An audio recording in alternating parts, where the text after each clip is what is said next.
Now, when we do get a lead that fits that criteria, we like to look at the 5 majors, right? So like your roof, your foundation, your electrical, your HVAC, and your plumbing. We try not to buy a flip if we're gonna just like do it to make money. Do a house that needs more than 3 of these, really 2, because each one of those at minimum are gonna cost 5 grand, right? And realistically, you're looking 8 to 10 grand. So I mean, if you do 3 of those, you're already at 30 grand on a house. We haven't done flooring, tile, countertops, or other things as well. So then, you know, it really starts to work against you when you have more than those 3.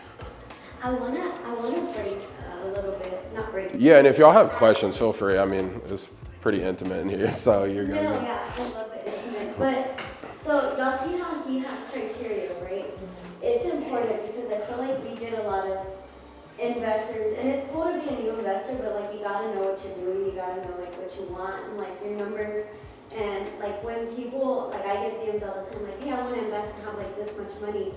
And I'm like, okay, well, what's your criteria? What's your weak spot? Because to him, I don't know Derek's numbers, but like maybe an $80,000 profit is a great return to him, but to somebody else, that's not enough. Or like vice versa, maybe 30,000 is not, he won't touch it, but somebody else can touch it. So you have to kind of talk them through their criteria. Like, what is the criteria that you want? What is your sleep number?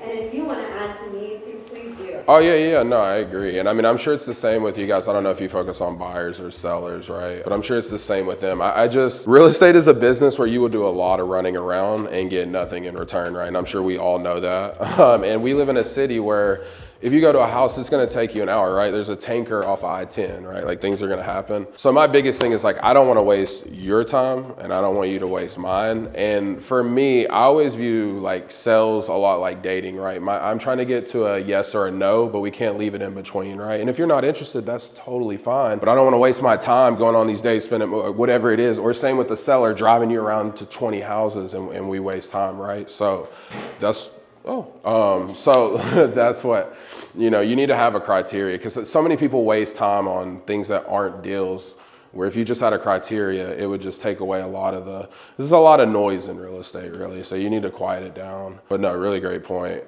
Because focus is key, right? Newer people, whether they're agents or investors, like they're, should I get my license or should I be an investor? I don't know your goals, but I know you need to pick one and just laser focus because there's so much noise. So yeah, so how we get our leads, direct to seller, and those typically come through direct mail. So like we do probates, just send a letter to people who may have passed away, like how Ashley was talking about. SEO, search engine optimization, right? So if you guys search, we buy houses in Houston, we should be in the top 5. It's hard to compete in Houston because there's a lot of other big companies that have bigger budgets, right? But we do pretty well focusing on organic searches. We do a lot of blog posts, and then we have 65 or 67 5-star reviews, and then 1 negative one that we got last week from somebody trying to extort me to get a bad review removed. So just another week in real estate. And then texting, which that's kind of going away as phones get smarter, AI, all these spam calls, like it's gonna be harder. So we prefer inbound leads, meaning somebody comes to us. It's just that conversation is different. And I'm sure you guys, you know, deal with this too, dealing with your clients, is how you start the relationship is how it's gonna end, right? It's going back to dating. If it looks good at the beginning and you see consistency, it's the same thing with the client, right? And so a lot of times if you are chasing, and that's how you start the relationship, that's how it's probably gonna be the entire time. So I prefer inbound. And then we also buy from wholesalers, which are people who just get these investment properties under contract and then they sell a contract. Everybody's heard of wholesaling? Okay, cool. If not, everybody should know how to do it. When I found out about it, I was like, how is this not illegal? We just did a wholesale deal 3 weeks ago and we made $50,000. So it's like the best thing ever. I love it. Referrals, I get a lot of referrals because of social media, just because we've done so many deals. And then last but not least, agents. So this last year, I've done a lot of deals with agents. I think just with the market turning, people are a lot more open to working with investors from the agent side. And then I think the ease, once they do a deal and they see how easy it truly can be, it changes their mind. And when they do with somebody who actually moves with integrity, and like I'm very straightforward, and like every deal that gets brought to me from an agent, like I tell them, like, you should probably list this. If getting the most amount of money is your goal or your client's goal, that's what you should do. But the thing that I think everybody gets confused with, especially on the agent side, is everybody has different situations. We have a house right now that I have in Spring that we bought from an agent. I bought 3 of the 4 homes she sent me within like a 2-month span. And it was 2 family members, somebody had deceased. The home is in great condition. It's worth like $330. I was like, you guys should just throw this on the market for $300. My offer is like $225. Like I'm just gonna close on it and relist it. Like I'm very transparent. But it was 2 sides of the family. They were just at it. And they were like, look, one was in Florida, one was in Houston. They're like, if you can make this go away in the next month, Derek, we don't care. And I closed on it, we relisted it, she listed it, we're under contract to sell. But it's just understanding that everybody's situation is gonna be different. Life happens. The people that we deal with is divorce, inheritance, just life situations, really. All right, so the strategies that we focus on, obviously wholesale, you get a contract. It's an ABC, right? A is the seller, B is you, C is the end buyer. So for the deal that we did, it was a house in Humble. They had just evicted squatters. Her husband died. They wanted nothing to do with the home. We got it for $110,000.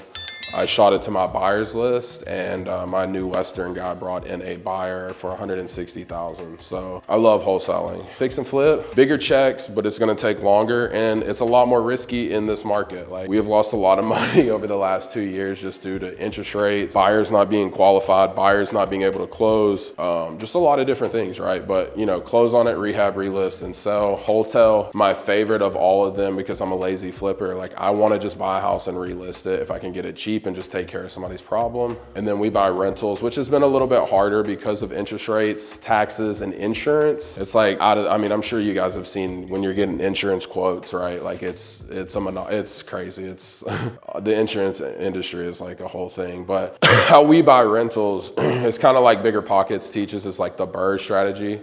So we get an off-market property, we buy it, we rehab it, we rent it out, and then we refinance it, and then we repeat. And if done correctly, you can literally get paid to buy a rental property. Our first deal that we bought is a house in Spring Branch, and we got paid 27 grand to buy a house, and it cash flowed about $500 a month. Now, obviously there's problems, it's a rental, but we're actually about to sell that home, and we'll make, you know, right around 150,000 over like 3 years. And that's not including the other 27 that I got when we bought it. So that's why I love real estate. And then now new builds, we buy lots, we replat them, and then we build to the highest and best use. That's like our newest strategy. But this is what we focus on. I think everybody should know how to do all of these just because we're in real estate. And these techniques and strategies aren't that hard, especially if you know how to find really good deals, preferably off market. But the idea is to build, you know, wealth through real estate. It can be done by buying one home or one small multifamily. Like I said, in Houston, it's very easy to find different properties and get creative in the ways that we buy them, right? So the first thing is like, it's gonna be uncomfortable regardless, because we're learning something new, we don't fully understand it. And for us, when we went on our investing strategy, like, we were figuring this thing out for like a couple years, but it was just tough. And we were like, how can we make our life easier? So we actually moved in with her parents for a year, just stacked money. I just went all in on real estate. It was one of the hardest. We didn't even make it the full 12 months. We made it like 10, and we were like, we're good. But you know, honestly, as painful as it was one of the best things that we could have done. And as long as you have the knowledge and a plan and focus and you're consistent, like, anybody can get these type of properties. And my whole thing with you guys, and that I tell everybody, is even if you don't want to be an investor, you don't want to do 100 deals a year, everybody should be doing one investment property a year. And there's no reason, especially for people that are already in the business, like, if you're really out there, why, you know, it shouldn't be possible, you know? Yeah, I always tell agents, like, even if you just buy your personal home smart, which I'm going to talk about in a minute, like, just learn these strategies and you can better serve your clients. And then I'll also tell you a story about the first deal that I did with an agent. But you guys have an advantage because you guys can go above and beyond and execute for your clients. And then due to certain situations, you guys can, you know, get your first deal. So the first deal that I ever did with an agent is a friend of mine. Her name is Jan. And the reason that she got the house, she has a rule. Anywhere that she goes, she has to talk to 3 people before she leaves and let them know that she's an agent, which is like the hardest thing, right? It's so easy, but it's really hard, right? Putting ourselves out there, like, it's it's one of the hardest things. But she was walking through the restaurant, her husband saw this guy, and she was like, he was just randomly walking by, was like, hey, you know, you look like Stan, the guy who created Marvel. And the seller, he did really look like him. And so they just was like, oh, haha, I hear that all the time. They start talking, and he's like, okay, well, my wife's a realtor if you guys ever need to sell. So they called her like a week later, and they're like, hey, it's so crazy we met you. We actually have a house that we're looking to sell, needs a lot of work. And then we need to buy a new house. We want to stay in the area, but we don't want it to flood. They were over there in the Copperfield area off of Highway 6. So yeah, she didn't know what to do, right? So she called me and she told me how much they were looking for. And I think at the time the home was worth right under $300,000. And initially they wanted like 190, right? So I was like, it's a great start. It came with the pool. So I went and met with them. Really cool couple. They told me, you know, what they were looking to do. And then I made my offer, and I think we ended up settling around like 175, 180. So they were happy. They were ready to be done. And I mean, the house had flooded. It needed love. But what we did was we closed on that house, and then we just relisted it. We wholesaled it.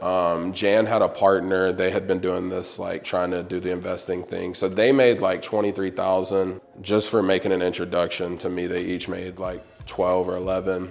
And then, you know, we made the other 30 because we took on a little bit more risk. But not only did they get paid that way, then turn around, the people wanted. So once we closed, then they started looking for their new house, and then she made 3% that way as well. So there's just all types of ways. So I think it's critical in that story of just like always marketing yourself. Even if you just talk to one person a day, my goal is 3 to 5 offers a day, right? So I haven't made any this morning. Nobody sent me any deals, but by the end of the day, some days it's 1 offer, some days it's 2, some days I make 10 offers, but 3 to 5 is my goal. But yeah, but I don't want you to just think about investing like going out and buying a house. So for us in our personal home, like I said, I live in Katy. My buddy sent me this lead, and at the time the house was only worth like $240,000, and the guy wanted like $190,000. So it's just after you close and everything, it's like 10 or 15,000. It just didn't make sense. But I was like, I'm looking for a personal house. Can I just come walk it?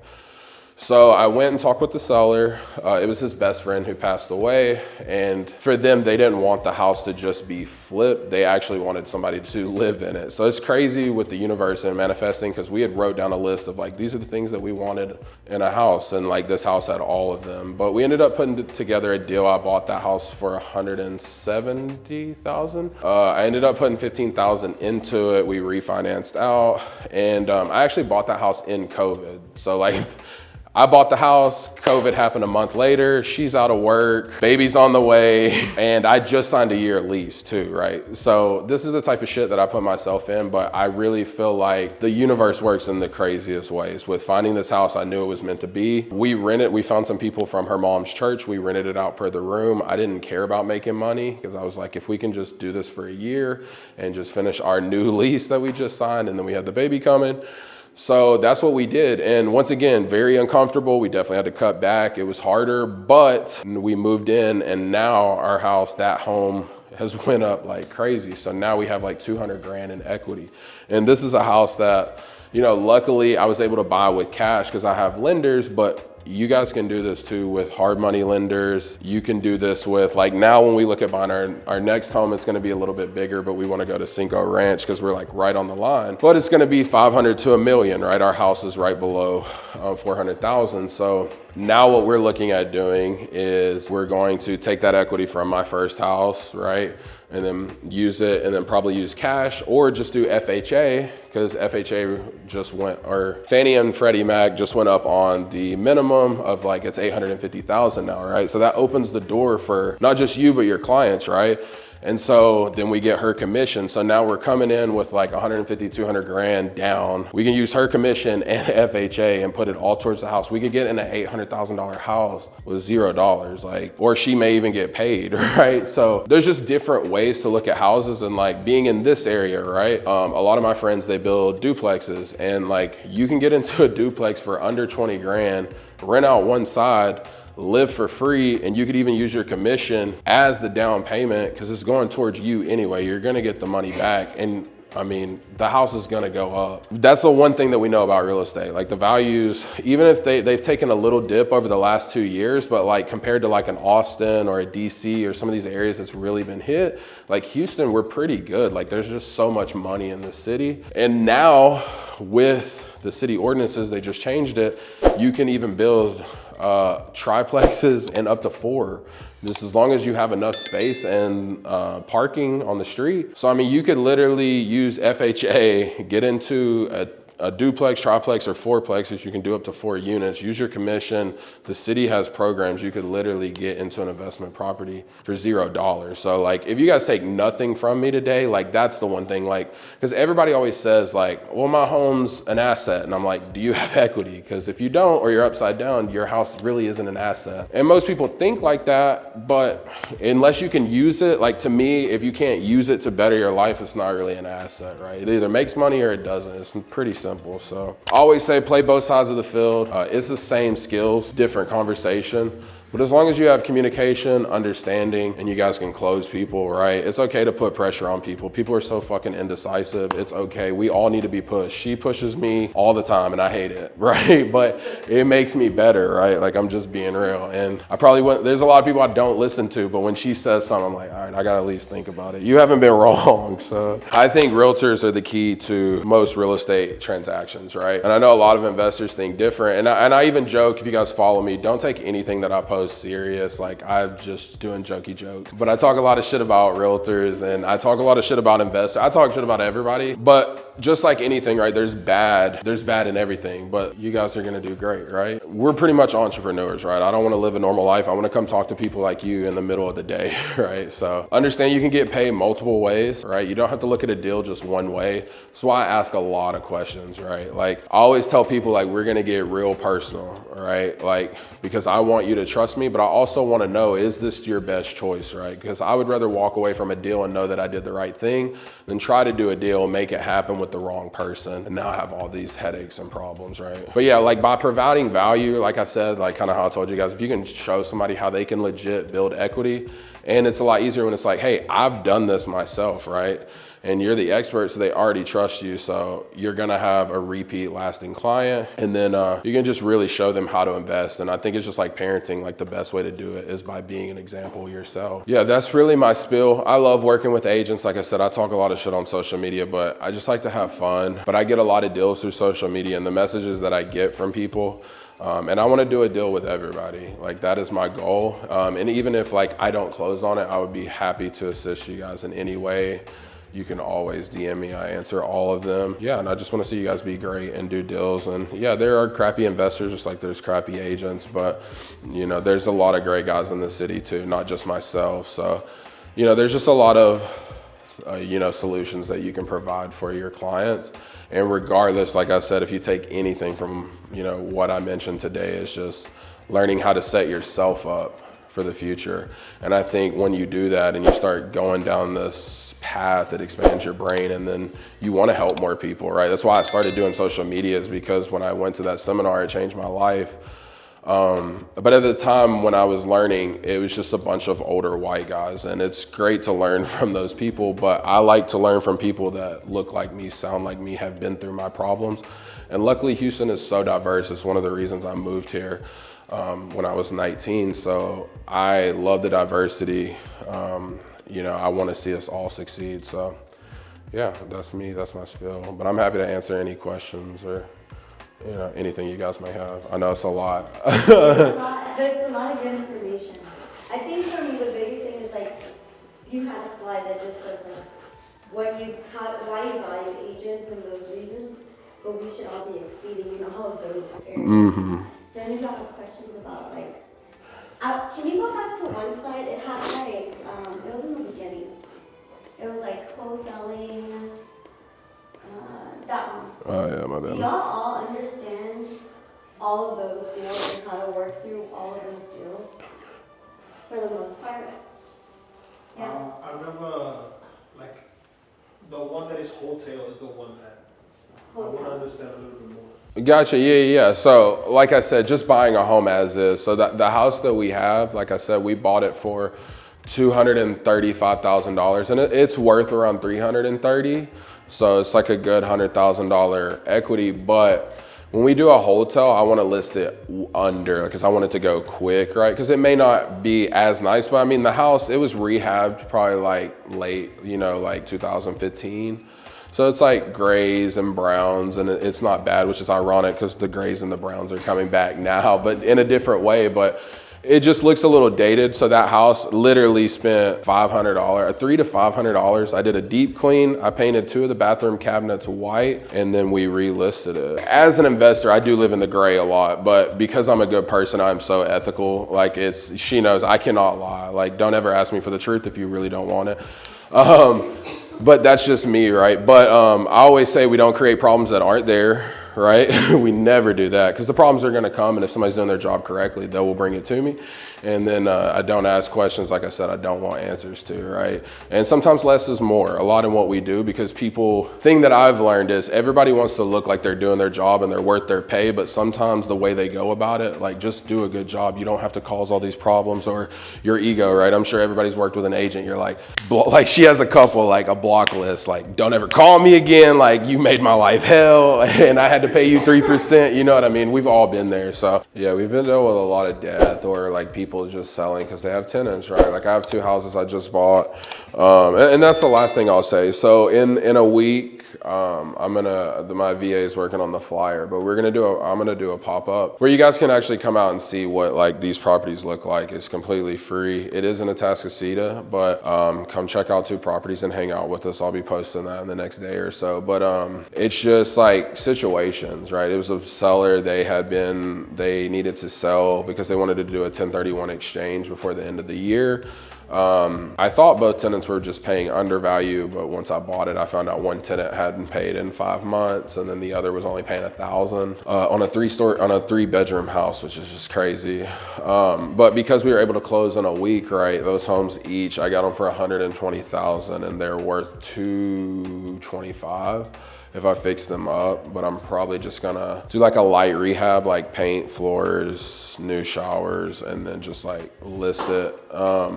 But it's just situations, the reasons, you know, everybody's situation why they need to sell, life situations, whether they inherited it, and divorce, you know. I mean, there's just so many situations. And you got to think with baby boomers, I mean, it's the largest generation, right? And they're all getting to that age. And most people like us, like, they don't want these homes. They don't want to deal with this problem, or if it's a hoarder home, or, you know, people just don't like dealing with problems, right? It's easier to just let somebody else do it. And, you know, that's how we get them at such a discount. But I know these opportunities are probably there for you guys. I just hope this, like, you'll start to notice things when you talk to them, or just ask that question. Okay. Or even when do you guys have any, I don't know if y'all asked that, but like, do y'all have any other properties you're considering selling in the next 6 months, right? Like, these little questions will just open up so much. And once you put them in your system and then follow up with them, right? Like, timing is everything. That's why you have to be consistent and stay in front of them. But I mean, I can tell you so many stories of, like I said, that agent, I met her through one deal, and she's like, oh, I got this other property. And like, within 2 months, we bought 3 of the 4 she sent me. So it's like, the deals are there for sure. If you guys have made it this far in the video, I greatly appreciate it. And I hope that you found value if you're an agent looking to work with more investors, or just learn more about the investing side. But if you haven't already, make sure you like, subscribe, and turn on post notifications, as I drop videos every Sunday. Until next week, guys, peace.